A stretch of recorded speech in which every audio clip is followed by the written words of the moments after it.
مشاهدينا الأفاضل، طابت أوقاتكم. من الفضائية الإريترية نحييكم ونقدم إليكم نشرة الأخبار لهذه الفترة، والتي نستهلها بأهم وأبرز العناوين.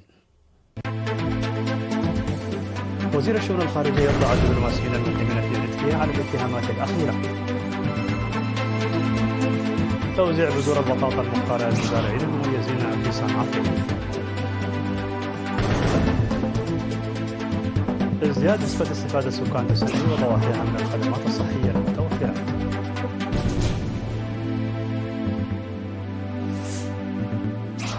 الصين تطلق 8 أقمار صناعية جديدة.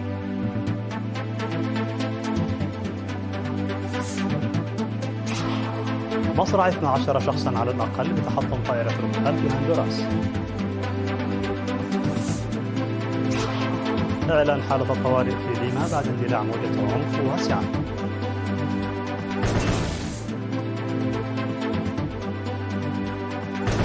مرحبا بكم من العناوين إلى التفاصيل. أطلع وزير الشؤون الخارجية السيد عثمان صالح السفراء والدبلوماسيين المقيمين في إريتريا وكذلك مسؤولي المفوضيات التابعة للأمم المتحدة في إريتريا بمقر الوزارة اليوم 18 من مارس على الاتهامات الأخيرة الموجهة ضد إريتريا. ويهدف البيان الصادر إلى دحض الادعاءات الكاذبة والقائلة بأن الحكومة الإريترية تستعد لبدء الحرب مع أثيوبيا، وأدان بشدة نوايا حصول أثيوبيا على ميناء وقاعدة بحرية بالقوة وحملتها الدبلوماسية المرافقة لها، بالإضافة إلى شرح اتفاق بريتوريا للسلام. وأوضح الوزير عثمان أن إريتريا دولة مستقلة وحرة وذات سيادة، مضيفا أن أي بيان صادر عن أي دولة أو هيئة أو مجموعة لا يحترم ذلك يعد انتهاك وتجاوز للخطوط الحمراء في العرف الدولي، وأن طموح أثيوبيا للحصول على بوابة بحرية وقيامها بحملات تعبئة دبلوماسية وعسكرية وإعلامية هو تجاوز للقانون ولا أساس له من الصحة. وفيما يتعلق بادعاء وجود الجيش الإريتري في تيغراي، أكد الوزير عثمان أن الجيش الإريتري انتشر على الحدود السيادية المعترف بها والمضمونة بالقانون الدولي بعد الحرب في نوفمبر من عام 2022. وأضاف أن الحكومة الفيدرالية الأثيوبية لم تنبس ببنت الشفة عن وجود القوات الإريترية على الأراضي الأثيوبية، لأنها تعلم أن الجيش الإريتري متواجد على حدوده باعتبار المواقع التي يتمركز بها تقع ضمن سيادة إريتريا وفقا للقرار النهائي والملزم للجنة ترسيم الحدود. وفي حديثه عن اتفاق بريتوريا للسلام، ذكر الوزير عثمان صالح أن الحكومة الإريترية ليس لديها نية للتدخل في الشؤون الداخلية لأثيوبيا، لأنها تعتقد أن الاتفاق هو شأن داخلي لأثيوبيا. كما أكدت الحكومة الإريترية أنه ليس لها أي دور في الصراع الداخلي بين إدارة تيغراي المؤقتة والجبهة الشعبية لتحرير تيغراي، مؤكدا رفضه للاتهامات الأخيرة. وحث الوزير عثمان في الختام المجتمع الدولي بشكل عام والأمم المتحدة ومجلس الأمن والولايات المتحدة والاتحاد الأوروبي بشكل خاص على إدانة تصرفات أثيوبيا التي تنتهك الأمن القومي والسيادة والسلام الإقليمية وتجنب التنبؤات الخاطئة المبنية على حقائق مغلوطة. تم توزيع 138 كنتالا من بذور البطاطا المختارة على المزارعين المثاليين الذين جهزوا أراضيهم الزراعية جيدا في مديرية صنعاء ضمن جهود زيادة الإنتاج من خلال إدخال بذور البطاطا المختارة. وأفاد خبير تنمية البساتين السيد زرق سناي قبر زابيهير أن الصنف المسمى إلكترا والذي تمت زراعته بالفعل على مساحة 7 هكتارات مقاوم للأمراض والآفات ويعطي محصولا مضاعفا.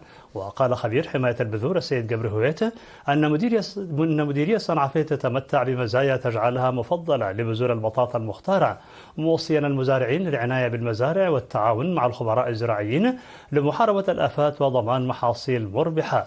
وأشار المزارعون بدورهم إلى أنهم تمكنوا من اكتساب المعرفة والمهارات من خلال المحاضرات والدورات التدريبية التي يتلقونها. هذا وحققت زراعة بذور البطاطا المختارة في مديرية صنعاء نتائج مشجعة منذ عام 2015 وفقا للتقارير.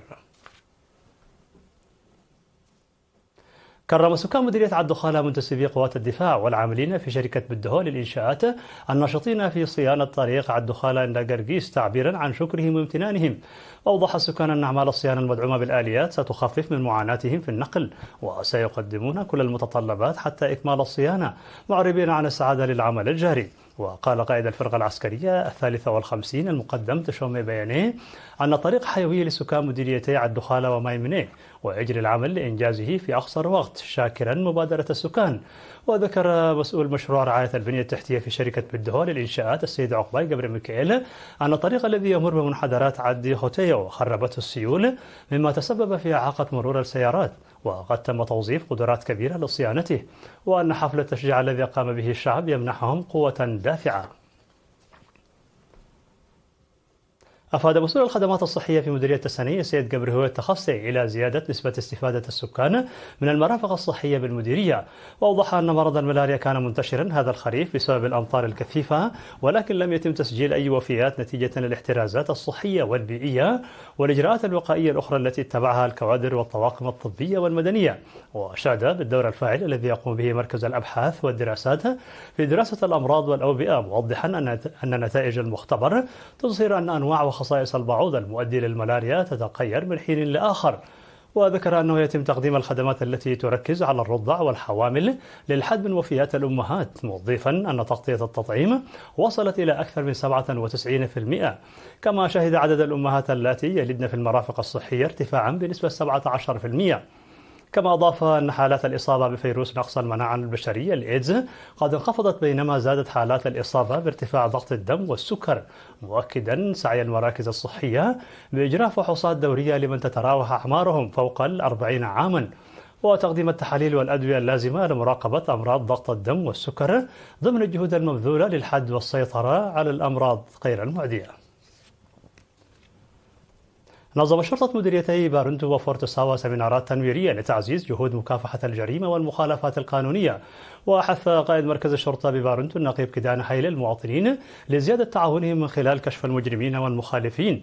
وأوضح مسؤول التحقيقات الجنائية السيد عبيو تسفى ميكائيل أن الشرطة تركز على رفع مستوى الوعي، لأن مهمة منع الجرائم لا تنجح إلا بوعي مجتمعي واسع. وفي اجتماع مماثل مع السكان ضحيتي سنكات كناب وأجرمايكا في مديرية فورتو ساوا، قال قائد مركز شرطة المديرية الرقيب إبراهيم عمر أن منع الجريمة والسيطرة على المجرمين لا يمكن أن يكون فعالا دون مشاركة نشطة من المجتمع، وحثهم على تعزيز مشاركتهم في هذا الشأن. وحث المشاركون بدورهم الشرطة على الرد بالسرعة على البلاغات الواردة من المواطنين.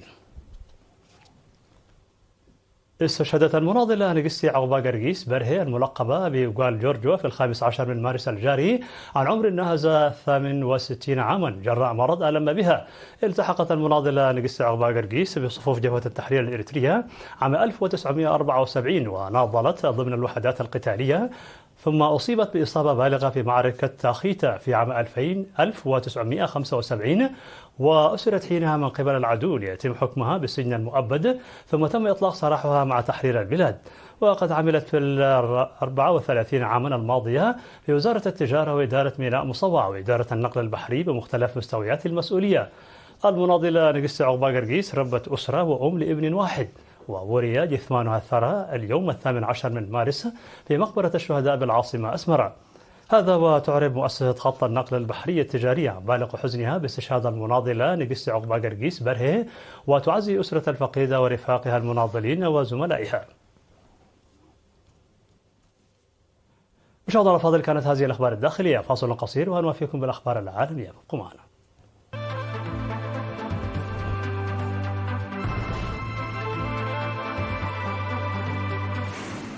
مرحبا بكم على الصيد العالمي. أطلقت الصين 8 أقمار صناعية جديدة إلى الفضاء أمس الاثنين على متن صاروخ حامل من طراز سيريس 1. وذكرت وكالة الأنباء الصينية شينخوا أن الصاروخ انطلق من مركز جيو تشيوان لإطلاق الأقمار الصناعية شمال غربي الصين، وأرسل 6 أقمار صناعية من طراز يونيواو 1 تحمل أرقاما من 55 إلى 60 إلى المدار المحدد مسبقا.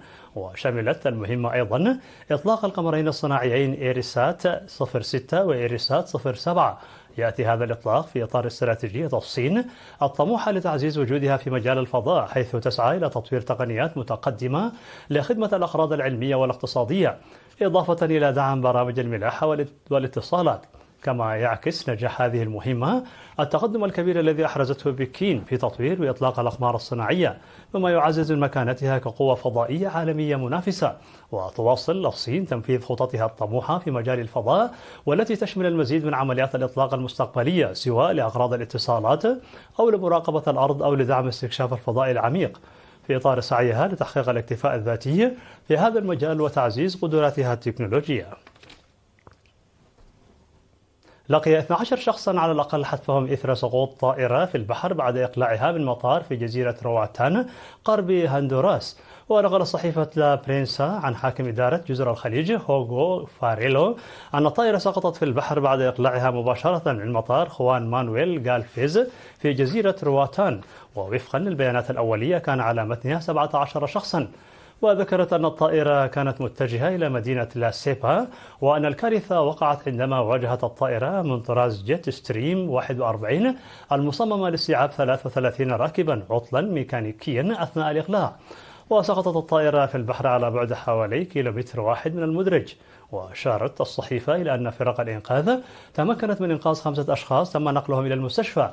كما أشارت إلى أنه كان من بين ضحايا الكارثة المغني وعازف الجيتار أوريليو مارتينيز الذي يعتبر واحدا من أبرز الفنانين في أمريكا الوسطى. في الخبر الأخير أعلنت رئيسة بيرو دينا بولارت أمس الاثنين حالة الطوارئ في العاصمة ليما، وذلك في أعقاب موجة عنف واحتجاجات واسعة النطاق اندلعت بعد مقتل المغني الشهير بول فلوريس المغني الرئيسي لفرقة أورمينيو 10 لموسيقى الكومبيا. وأصدرت الحكومة البيروفية مرسوما رسميا يقضي بتمديد حالة الطوارئ لمدة 30 يوما. وشهدت بيرو في الأشهر الأخيرة ارتفاعا حادا في معدلات الجريمة، حيث سجلت الشرطة 459 جريمة قتل بين 1 يناير و16 من مارس، بالإضافة إلى 1909 بلاغ عن الابتزاز في يناير فقط. وقد أثار مقتل فلوريس الذي قتل برصاص مسلحين أثناء عودته من حفل موسيقي موجة غضب عارمة بين المواطنين. وعقب مقتل فلوريس طالبت جماعات فنية وأمنية بتشديد العقوبات على الجرائم، حيث صرحت بولارات بأنها تفكر جديا في تطبيق عقوبة الإعدام على المبتزين. في نهاية النشر لكم تسكير بأبرز ما جاء فيها من عناوين. وزير الشؤون الخارجية يخضع الدبلوماسيين المقيمين في إريتريا على الاتهامات الأخيرة. توزيع بذور البطاطا المختارة للمزارعين المميزين في صنعتهم.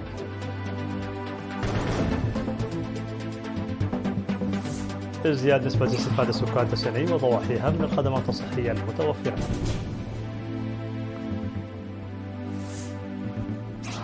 الصين تطلق 8 أقمار صناعية جديدة.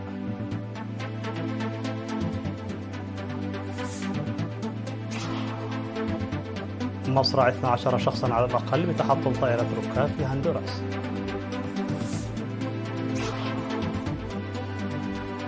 إعلان حالة الطوارئ في ليما بعد اندلاع موجة عنف واسعة.